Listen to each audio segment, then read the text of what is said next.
No to mamy czwarteczek, Monika po biegu. Jesteśmy też po spotkaniu z Tonym Kurpicką. Best of the best, ultra inspiracja dla mnie. Kategorii Kiliana Jorneta.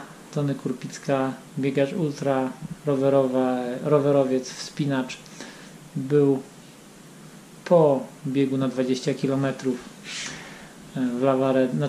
w Cortinie. Udało mi się z nim chwilę pogadać. Oglądaliśmy jego film, był wywiad z Toną Kurpicką. Super sprawa, fajne uwieńczenie biegu na 20. Dzisiaj taki był i z niego zobaczycie krótką, albo nie taką krótką relację.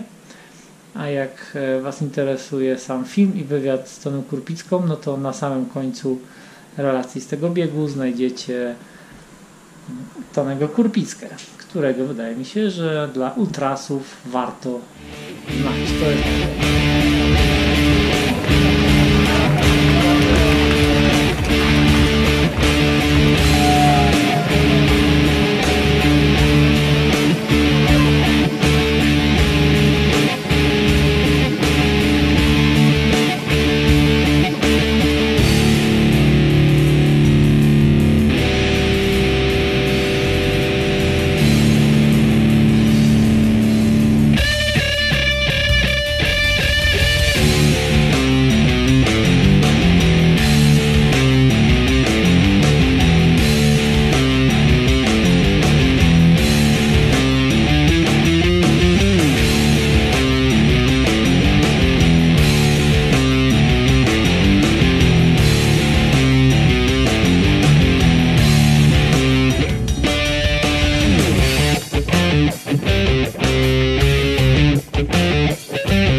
Jak to nie wie, powinien się dowiedzieć, tak krótko mówiąc. Miał też przydomek biegający Jesus, biega minimalistycznie, długie włosy sprawiają, że wygląda jakby biegał jak Jezus. No i biega bardzo dobrze, ale miał też przygody natury kontuzyjnej, z czego wyszedł, jak ja się teraz dowiedziałem. No i może jakiś film kiedyś powstanie tutaj na kanale, ale póki co na samym końcu tego filmu, może dam jakiś znacznik, będzie wywiad z Toną Kurpicką i fragment jego filmu. Film można znaleźć, jest dostępny na internecie. Tony teraz La Sportive reprezentuje. Jest super skromnym facetem. No a dla tych, co chcą biegać Lavaredo, ale nie 120, tylko zacząć od 20, no to starałem się nagrać ten film tak, by troszeczkę opowiedzieć o tej trasie, bo wcześniej ją przeszliśmy. Monika ją dzisiaj przebiegła, ja częściowo jej towarzyszyłem na początku i na końcu. No i jakieś tam swoje przemyślenia z tego biegu. Po drodze spotkałem Kamila Leśniaka, który mnie poznał, ja w sumie nawet go nie poznał, bo miał taki kapelusz duży. Kamil biegnie 80, jak ktoś by chciał śledzić. No a ja zaraz pewnie idę spać, bo jutro o tej godzinie będę pół godziny przed biegiem, bo jest jakoś pół do 23. Jak to nagrywam, nie wiem kiedy to się ukaże, ale jest czwarteczek. No więc tyle słowem wstępu. Zaczynamy z tym takim zmiksowanym odcinkiem, który pewnie zobaczycie, może go tak wrzucę, żebyście sobie mogli oglądać, jak Andrzej biegnie. Ja będę biegł o 23 w piątek, kto wie do której, no jak dobrze pójdzie, no to do soboty 23, może wcześniej, może później. Czas mam do niedzieli 6 rano. Zobaczymy, jak to będzie. Numer 950 można śledzić na UTMB Live, Lavaredo, coś tam wpiszecie w wyszukiwarkę Lavaredo Live, będzie. No nieważne, nie o tym dzisiaj o innych biegach, o osobach. Zapraszam. Mówię cicho, bo już wszyscy śpią. A ja nie śpię, a powinien spać chyba, bo przecież mam biec. O, tu jest.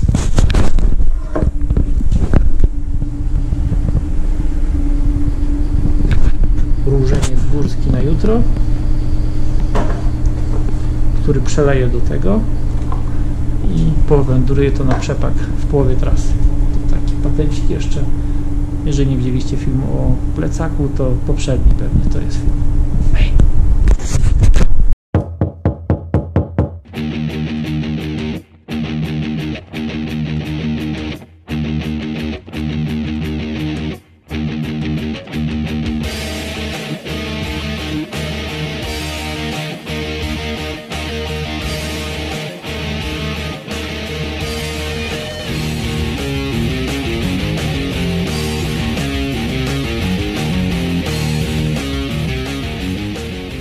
Tutto il giorno per oggi, per domani e dopodomani.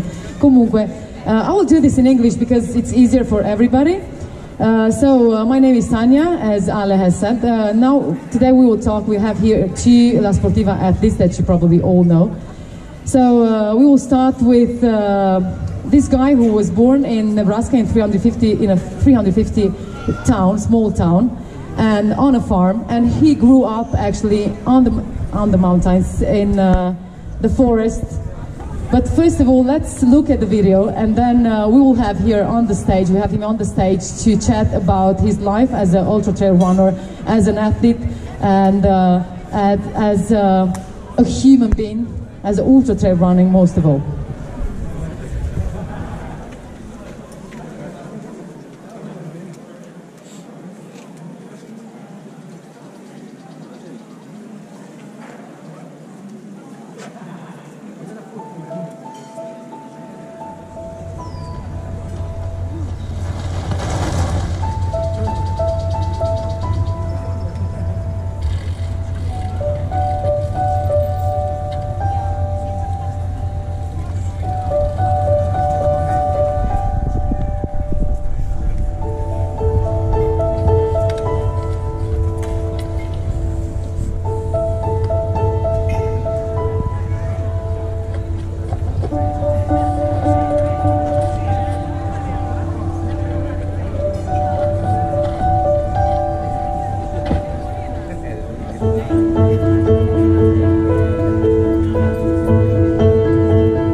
Working hard, I don't know, like all your emotions are like really just right beneath the surface there.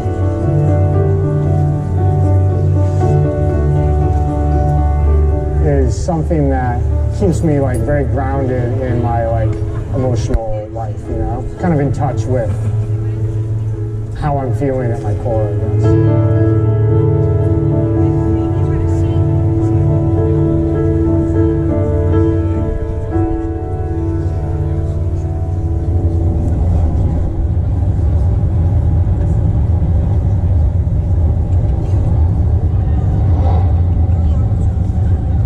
Gentlemen, let's call on the stage Anton Krupicka. I'll give you the mic as well. Here you go, so you can sit down. So, Anton, first of all, I thought I have a difficult family name, but yours, man, where does it come from? Kurpicka, yeah. From Czech Republic. Okay. Yeah. So, Bohemia. Yeah. But I'm a fifth generation in the United States. Yeah. Okay. But now you live in Boulder. Yeah, Boulder, Colorado. Yep. Okay. Which is right where the plains, where I grew up, meet the mountains. It's right at the foot of the mountains. Yeah. Are you still injured? Because you say you're all injured all the time. Let's discover if you're still injured. Well, when this movie was made, I had just started cycling for maybe 1 year, but now I regularly ride my bike, maybe 2 or 3, 4 days a week, and that helps me so I can run as well. So yeah, right now I'm healthy. I've been running the whole week. I'm here, but I always have to be careful. I'm getting old now, and the body doesn't like to cooperate all the time. Yeah, we all getting old, by the way. Yeah. Now, you said in the video that curiosity is the key of having a rich life. Is that still true for you? Yeah. I mean, this video was made a few years ago. You've cut your hair, meanwhile. I cut my hair for one. I'm older now. I think, another aspect of a rich life is relationships and personal growth. And yeah, I mean, that's something that in the past 5 years I've probably put more effort into. So you're saying try new things. I mean, you always try new things, experience. It's not about the adrenaline, it's about experiencing. It's not, as you said, it's not for intensity of that what you're living, it's for the experience of everyday life. So this enriches you, everyday life. Yeah, I mean, I guess for me, I've never understood why people talk about adrenaline with outdoor sports, because if I feel adrenaline, it's because I've gotten scared, I've messed up somehow, you know, and instead I think maybe what they're talking about is flow state, or, you know, that where the challenge that you're taking on meets your skill set perfectly, so that it's just hard enough, but you're capable of doing it if you try hard. And I think that finding like presence and focus is what I'm searching for when I'm doing outdoor sports. So, yeah. So you've been running since you were in 5th grade, as we have seen. Then you've been biking, you've been skiing, you've been as well climbing. So you were talking about scrambling. Maybe can we explain to the people here what that scrambling really means? Yeah, so scrambling, for me, it's just when you have to start using your hands, basically. And where I live in Boulder, Colorado, as you saw in the film, there are a lot of rock walls right outside of town that are, they're not quite vertical, they're a little bit less than vertical, which allows you to climb them quickly, often in running shoes, or at least in La Sportiva running shoes, because they have sticky rubber on them. And that means you can incorporate them into a run that would otherwise just be just running on a trail. But here you're scrambling up a, you know, up to 1,000-foot rock wall, and that adds a whole nother element to the outing that keeps it interesting, is full body engagement, and kind of requires that deep focus that maybe you don't get when you're just running. So we've seen you climbing on those walls, so you don't call that adrenaline? I mean, do you ever look down? Yeah, but it's not completely vertical, so the exposure doesn't feel quite the same, and the climbing is not that difficult. Like, it's technical climbing, but it's not super difficult. So, yeah. We've seen in a picture, I think you were around 10, 12, I don't know. Yeah. You won a race with the Budweiser King of the Beer. They were just the sponsor. Yeah, that was my first marathon, actually. Yeah, so you started from there, and then you arrived in Lavaredo in 2014, and you won the race here. So let's go from Budweiser races, beer races. You arrived here in Lavaredo, and now let's talk about this race, because as you know, this is the 16th edition. You've been here winning one of those 120K, 5,000 meters of climbing. It's not easy. Yeah. Maybe you can give some advice to the athletes that are here today during the course, maybe some details, equipment, for example, as well. Yeah, I would say that my advice for this race is it starts out with a lot of running, and there's a lot of running through the first half of the race.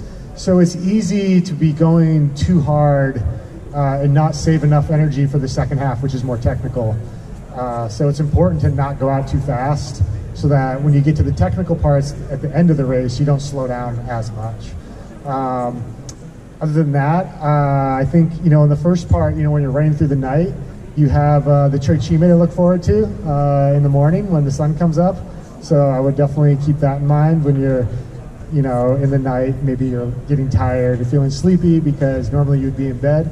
But then finally, I think even though there's a lot of running in the first part, I would still pick a shoe that is good for technical running, because the second half, you might be on snow, there's a lot of rock underfoot, the last descent in the town is quite technical, so it's nice to have a shoe that has good lugs and holds your foot well.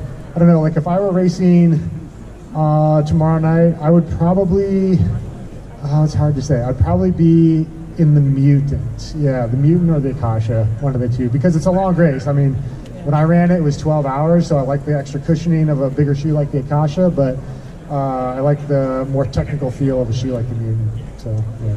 Can you describe this race in one word? Spectacular. I mean, the Dolomites are one of the most scenic places probably in the world. So yeah, it's a real, it's a gift to be able to run here. Yeah. So we said you climbed as well. What is the equipment that you're actually using for your climbings? Given that you are a La Sportiva athlete, ultra runner as well. Yeah. So in the United States, at least where I climb, it's either a lot of granite or a lot of sandstone. So it's a lot of crack climbing, which there's maybe not so much of in the Dolomites. The Dolomites is more face climbing. So I'm using the TC Pro almost always in Colorado. But a few years ago, I went on a climb up near Conazay, and I was in TC Pros, and it did not go very well. The rock was so polished and so slick, I wanted something softer. But yeah, in the States, I'm usually the TC Pro. Okay, I have no more questions. If you have any questions, you're more than welcome. Or maybe we can do that at the end. Sorry, do I? Oh, okay, we have a question. Maybe I can give you my mic? Yeah. Hi, I've been reading Eddie Bracey's book on mental training for ultra running recently, and there's a big part of that about the why of why we run. And I wanted to sort of get from you, whether you think the why in terms of why you take on these challenges, whether it's evolved over time, and how that has changed for you personally, if it has. Yeah, that's a good question, because it definitely has changed for me. I would say in the beginning, I kind of talk about this in the film, it was something that made me feel like different from my peers, like it gave me like an identity.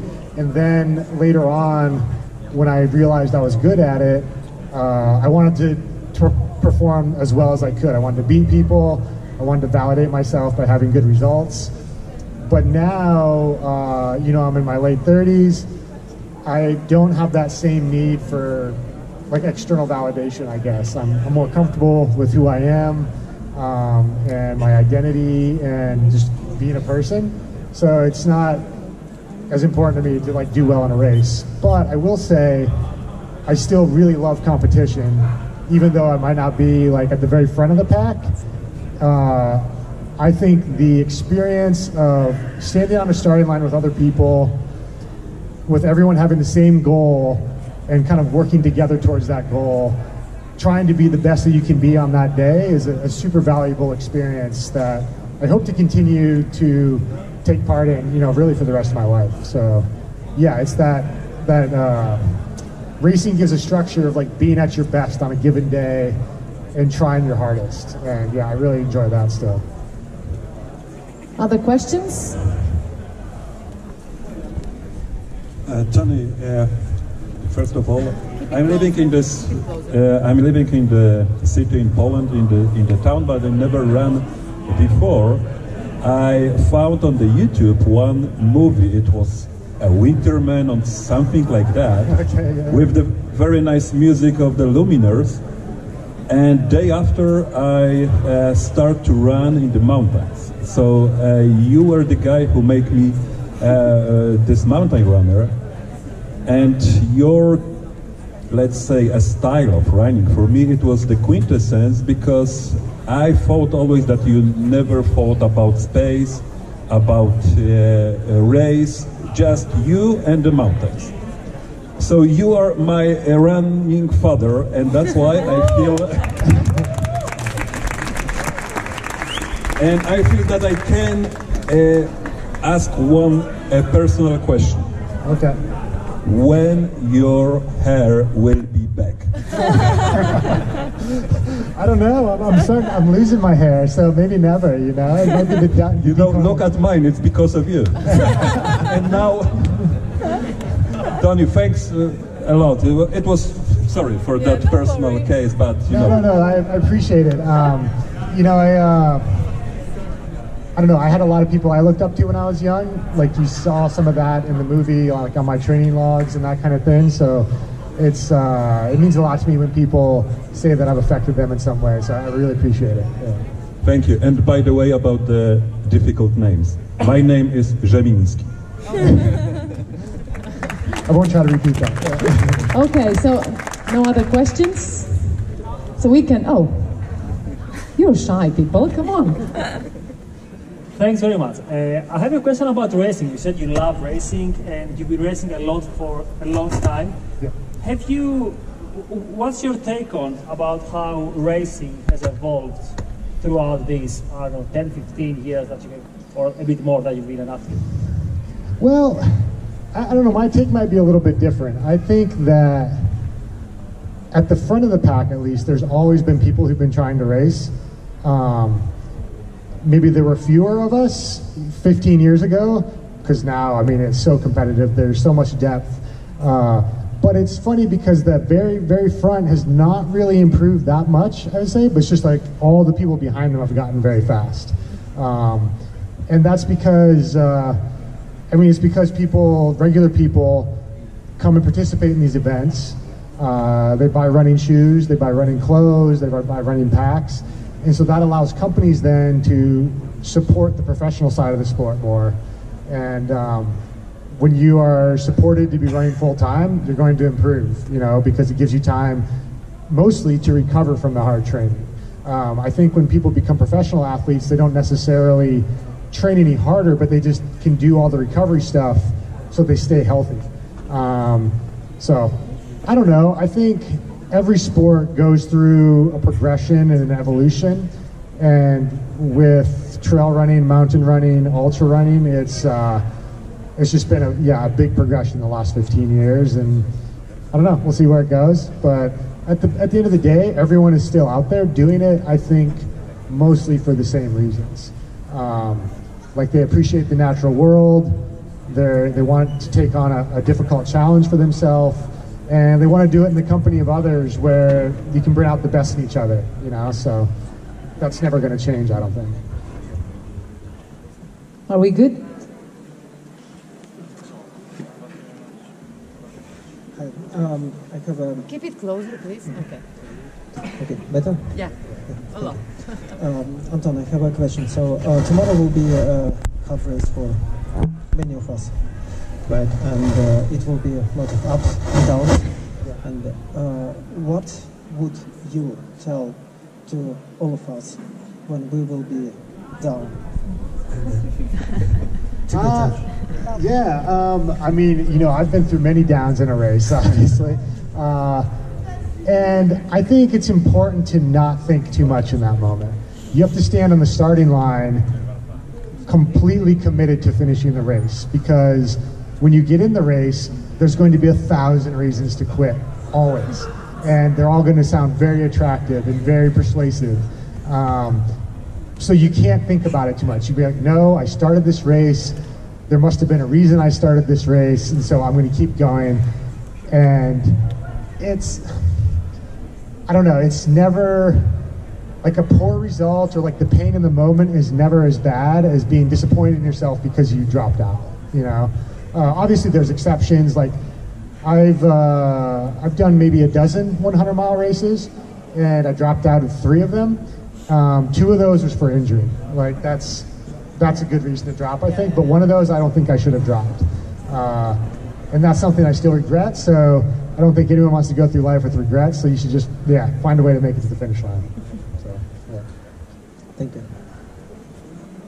Someone else here? No? Okay, so we can move on to our next La Sportiva ultra trail runner. So he started, oh, we have a question. Oh, sorry guys, I'm sorry. You can come here.